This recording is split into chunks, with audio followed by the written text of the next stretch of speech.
Hello everyone, welcome back to another session of modular origami. In this session, I will teach you how to make a gift box.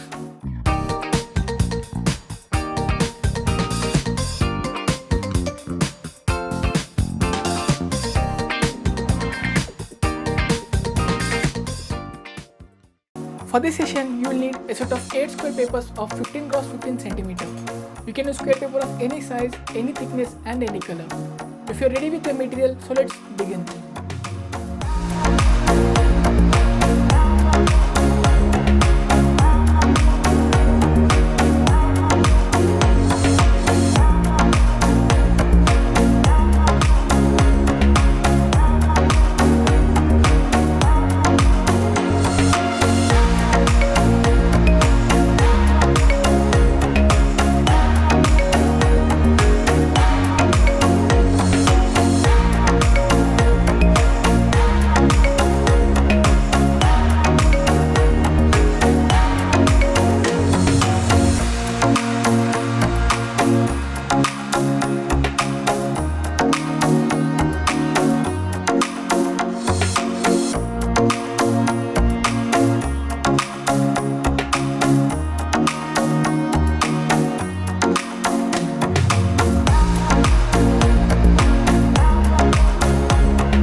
I hope you enjoyed the video. Show some love by giving a like to the video, subscribe to the channel and press the bell icon for the latest updates. In the next session, I will teach you how to make a origami cube. So stay tuned. Until then, take care. Bye.